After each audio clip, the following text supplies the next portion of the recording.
Hello, and welcome to Frontiers in Health and Happiness, the official podcast of the Lee Kum Sheung Center for Health and Happiness at the Harvard T.H. School of Public Health. My name is Ayla Fudala, Center's Senior Communications Coordinator, and I'll be asking experts how to live a healthy, happy life.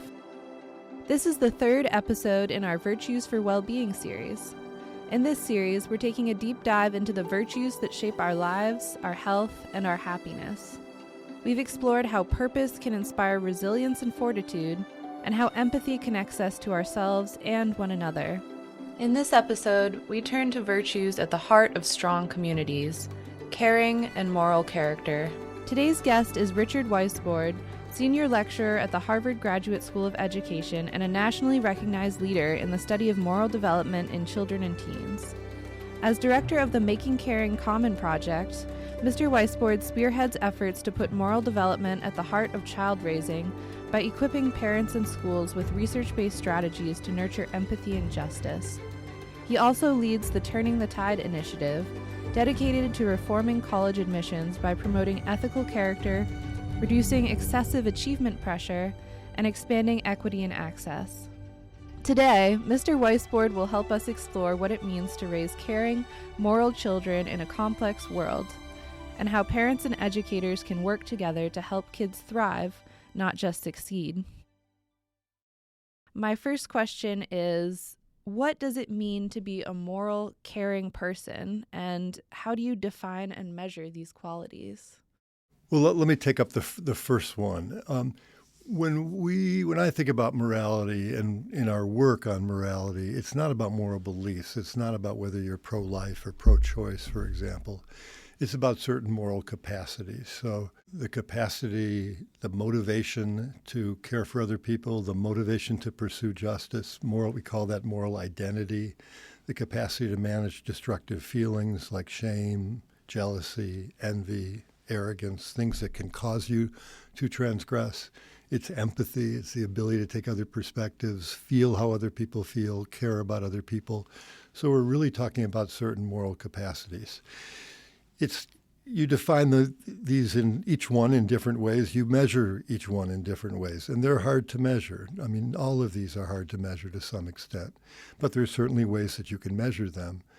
And in our schoolwork, we measure them by proxy. So we are really looking at whether we're changing school environments. Is an environment that kids experience as caring and fair, as committed to reducing bigotry and bias and bullying. And our assumption is if kids are in environments like that, they're more likely to develop these capacities.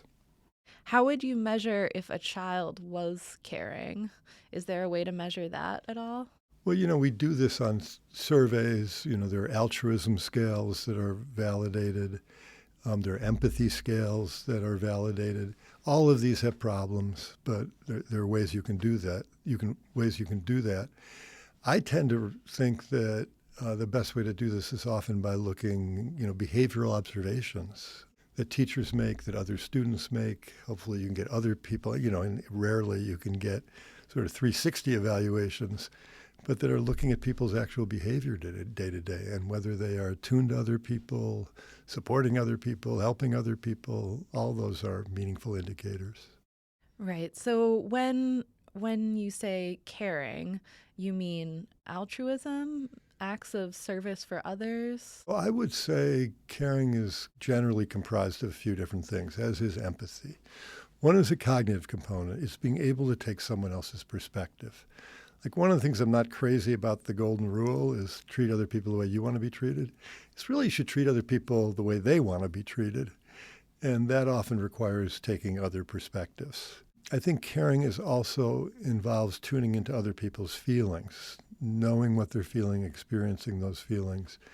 And caring also involves valuing other people. So it's those three things, I think. It's taking other perspectives, experience other people's feeling, and valuing other people. And I would add, almost all of us care for somebody. We talk about caring as a quantity sometimes. We either have a lot of it or a little of it, but we almost always care for a lot for a family member or a romantic partner or a close friend. In many ways, the big challenge is caring for people who are different from us in race, class, gender, unfamiliar to us, even irritating to us.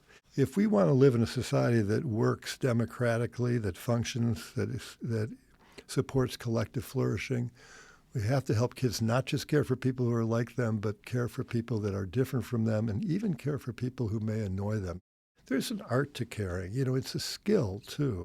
It's a craft in a way, so the people who are the most effective carers know when to praise and know when to criticize. They know how to ask thoughtful questions that are not intrusive.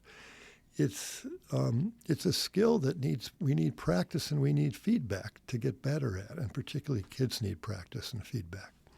How does caring impact children's mental, social, and physical health? Well, I think when people care, they tend to have better relationships, and better relationships are the most durable and robust source of happiness that we have. So I think caring is important to kids' mental health. I think when adults are caring, it also supports our collective flourishing. And when we are collectively flourishing, we're all rising to some degree. So I think it does support, and there's some evidence that it supports mental health. But I want to just clarify something. I think it's really important to tell kids to be caring, not because it's going to make them happier or because it's going to improve their mental health. I think we have gotten away from saying that morality, caring, focusing on other people are just important for their own sake. They're important even if they don't make you healthier or happier. What inspired you personally to focus your career on moral development and child well-being? It was in the water when I was growing up. It was part of my family identity in a way that I'm very grateful for. For my parents, part of identity is that we had good fortune, and we should be engaged in serving other people in different ways. It was my mother's career, early childhood provider, did a lot of work in family support. My father was a real estate developer who started in one of his buildings a center for psychosocial studies that focused on moral development. I've been given moral dilemmas since I was about 8 years old. It was part of the fabric of my family. So it's very much part of the fabric of my family, but in the last 20 years, and particularly in the last few years, I worry that as a country, we are in a moral freefall, that a lot of our moral standards are deteriorating. And so I feel like it's more urgent and important than ever that people focus on what it means to lead a moral life. What's the most important thing to parents and to children? Achievement, happiness, or caring? When we ask kids what's most important to you and what's most important to your parents, caring, happiness, or achievement, and people mean different things by caring, happiness, achievement. So, we've asked them to define what do you mean by caring, happiness, achievement, et cetera. But broadly speaking, we find that either happiness or achievement tends to come in first and caring comes in third. So children are more likely to say that happiness or achievement are more important than caring. And when you ask them, how do you think your parents would rank these values for you, they're more likely to say that they'd rank achievement first, happiness second, caring third. So that was troubling to us because I think the degree to which we have elevated individual success and advancement, achievement and happiness, is the primary goals of child raising, and demoted or sidelined caring for other people. I'm not a child historian, but when I've talked to the child historians, the degree to which we've done that may be unprecedented in our history. And we need kids who really prioritize caring for others and caring for the common good, and adults. How can parents and schools raise children who are all three, successful, happy, and caring? I don't think these things are incompatible. I mean, you can be, my guess is you're somebody who's caring and happy and high achieving. I mean, a lot of people can be caring, happy, and high achieving. The point that we're making is that we're out of balance. We're too focused on achievement, well-being, and often not focused enough on caring and caring for the common good.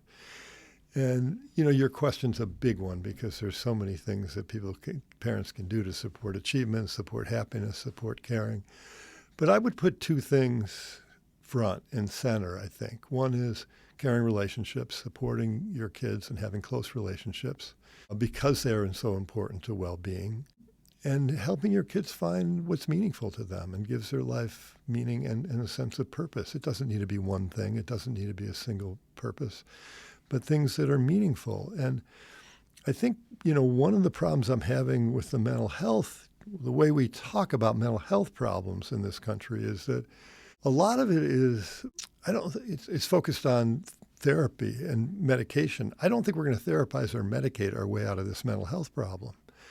I think we really need to think about how do we help kids, young adults who are the highest risk, develop caring relationships. How do we help them find meaning and purpose? I've heard that focusing too much on achievement can be detrimental, but I've never heard that focusing too much on happiness could backfire. Can you tell me more about that?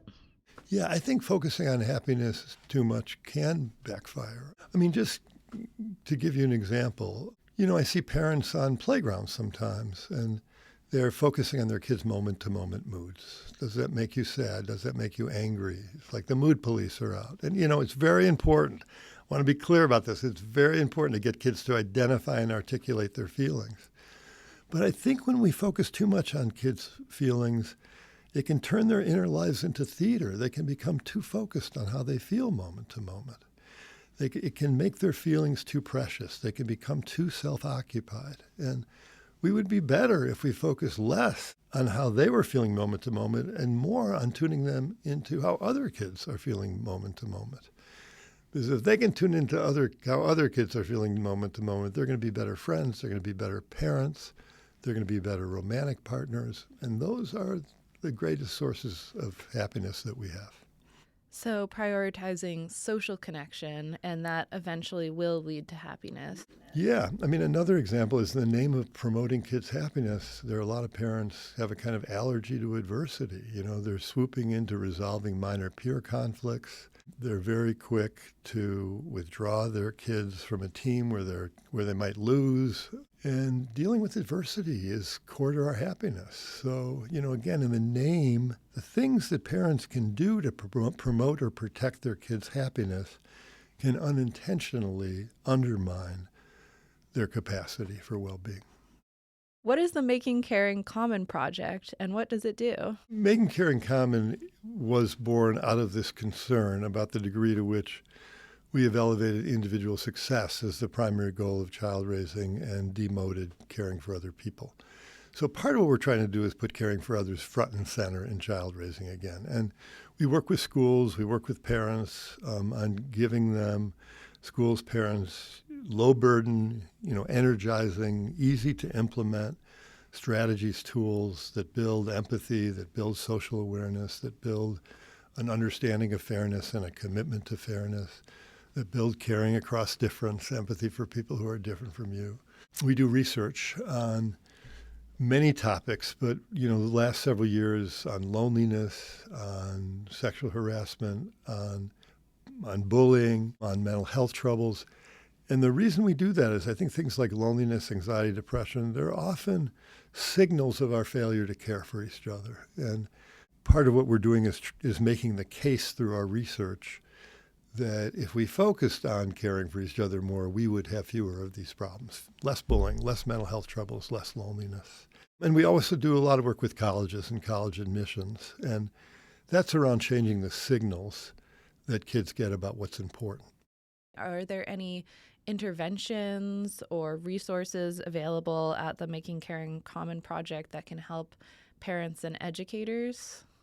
Yeah, no, we have a ton of resources on our website, and we have a Caring Schools Network, which is, a group of schools that work with us pretty intensively. We have Circle of Concern exercise, who's in your circle of concern, who's not in your circle of concern, a Humans at Your School exercise, which is getting kids to understand and appreciate kids who have been invisible to them. We do relationship mapping, which is asking all the adults in the school building to identify those kids that they have a trusting, caring relationship with. And one of the things you find is a bunch of kids have a star next to their name. They have a lot of trusting, caring relationships, and a bunch of kids have no relationships. And that's your map. We're going to make sure every kid is anchored to a caring adult. So those are just examples of the kinds of resources and strategies that we give to schools. That's amazing. Can you tell me about the Turning the Tide initiative? Yeah, Turning the Tide is our college admissions work, and we started maybe 10 years ago.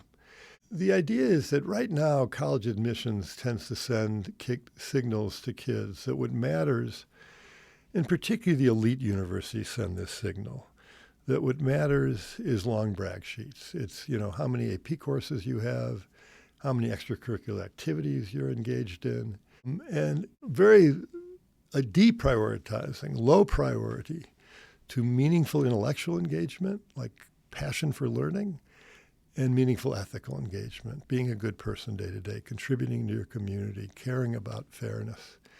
And so we've been trying to change the messages that college admissions send to young people, and by proxy, what society sends to young people, because college admissions, in a way, are powerfully signaling what the adult world wants. And we think it's critical that the adult world signal that we want young people who are going to contribute to their communities, who are going to protect democracy, who are going to advance justice, who are going to care for the vulnerable and the marginalized. So we want college admissions to send those signals. And our first report, we got about 150 colleges signing on. And, we had a report that had 300 colleges signing on that, again, is emphasizing ethical character. It's emphasizing meaningful engagement.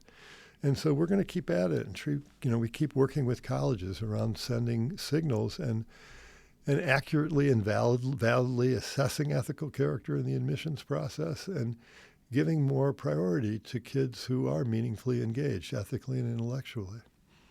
Have you done that work with Harvard?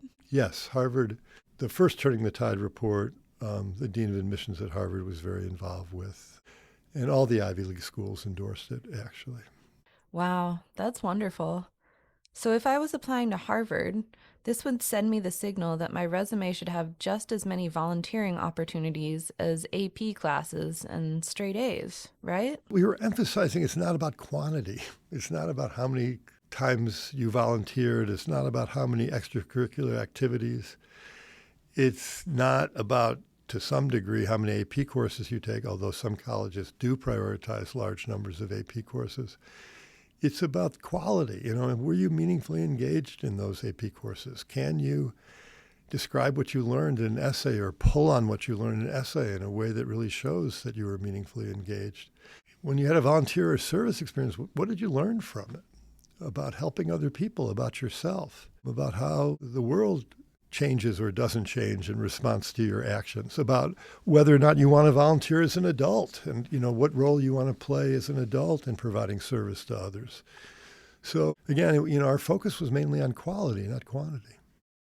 How do events in the broader world, such as news or public life, impact kids' sense of right and wrong? So they can in a lot of ways. And, it just depends.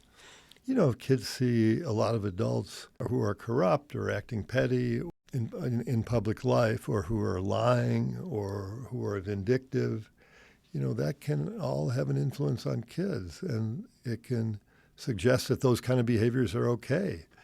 And so it's really important we talk to kids about those behaviors when they're aware of them. And we talk to them about what's wrong about them, and we understand how they're processing them, and we tune into how they're processing those events.